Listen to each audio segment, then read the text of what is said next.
Hello, welcome to Revenant Reads. I'm Vin, and this is the wrap-up for the Reading Europe 2021 challenge.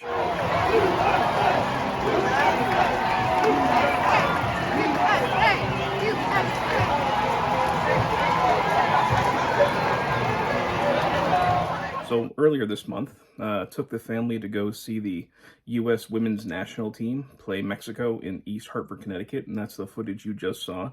And as you can tell by that, about 20 minutes into the game, we had torrential downpours, and the rain didn't really let up much at all.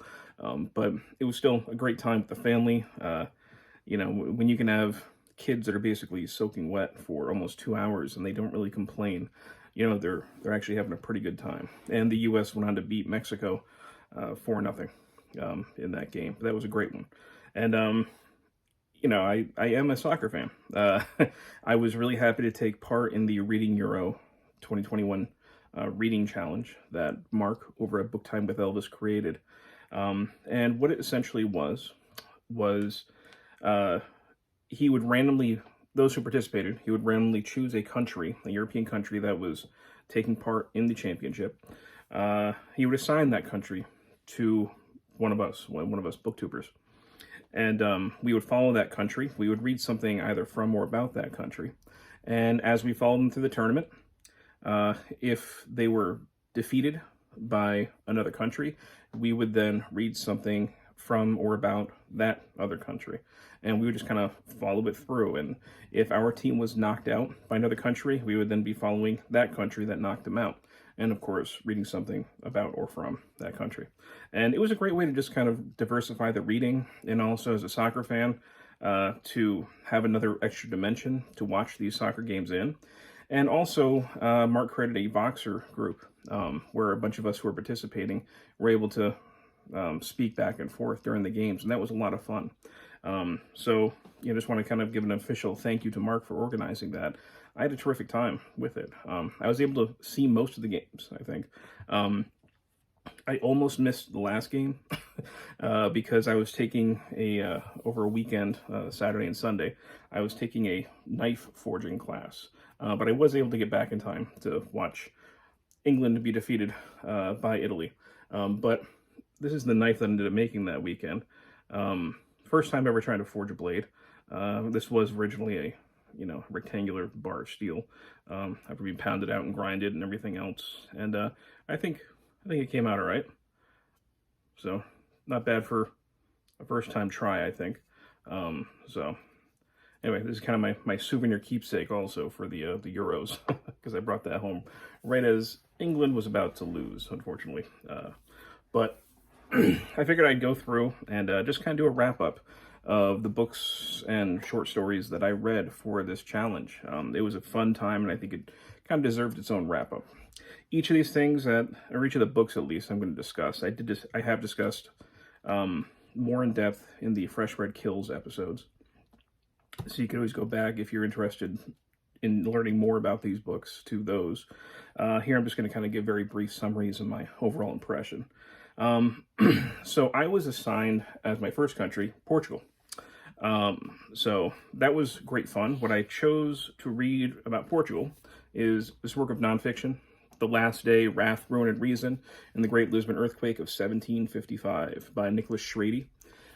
And this looks at really the Enlightenment coming to Portugal after the horrible disaster that was the Lisbon earthquake.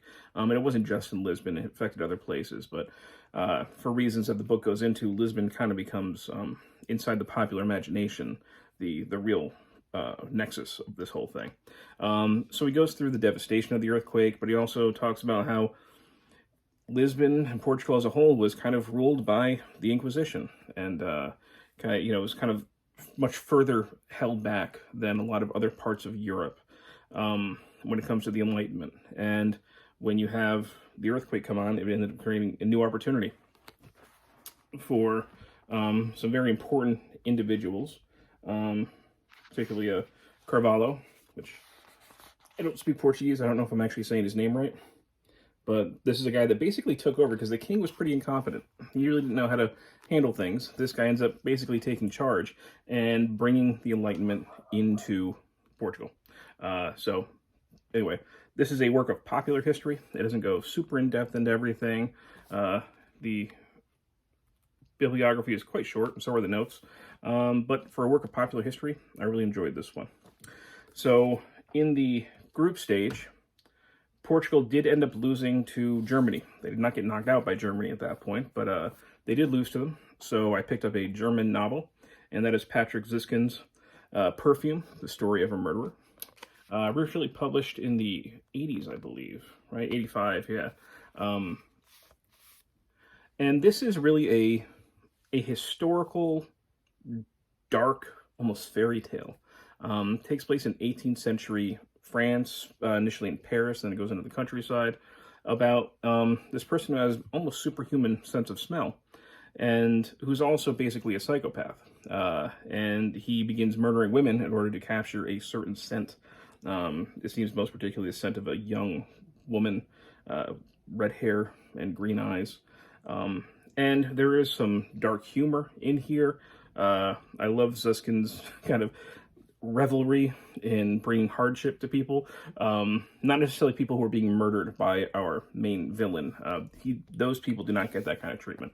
But people who come across our villain and who think they have it made afterwards meet these kind of ridiculous ends. And the author seems to take some glee in that. But I really enjoyed this. I was highly impressed. And definitely, out of everything that I read, this was my favorite. I'm really glad that I got to this one. But alas, Portugal was knocked out of the group stage by Belgium. So, for Belgium, appropriately, I believe, I read soccer.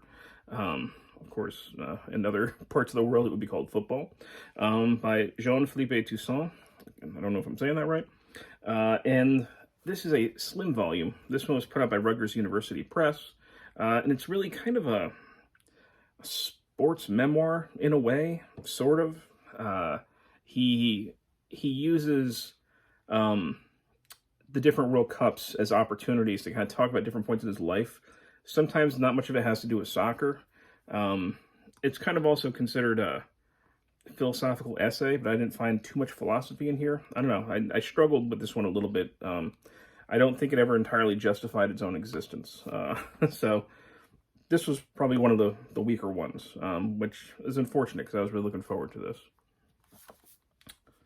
And Belgium ended up being knocked out by Italy, which went on to win the Euro Championships. But for Italy, I read out of this, the Valancourt Book of World Horror Stories, Volume 1. I think they're actually publishing Volume 2 at the end of this year.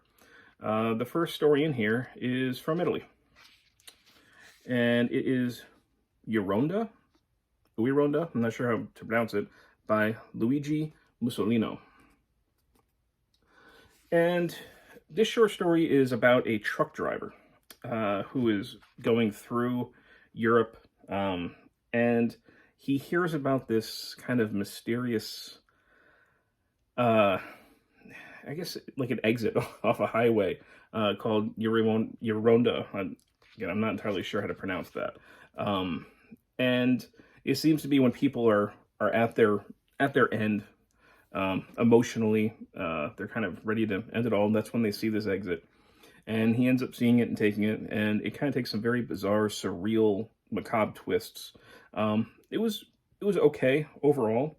There was a little bit of kind of cliche in the writing. And I don't know if that was a translation issue or if that was in the original. But I like the story overall. But, you know, it didn't blow me away. But that's what I read for the Euro Challenge. So, not bad, I'd say.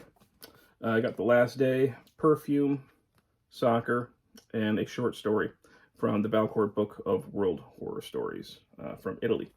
So again, just want to issue an official thank you to Mark for organizing the event, and also to everybody who participated and who made the Voxer group especially so much fun. So, anyway, thank you, BookTube.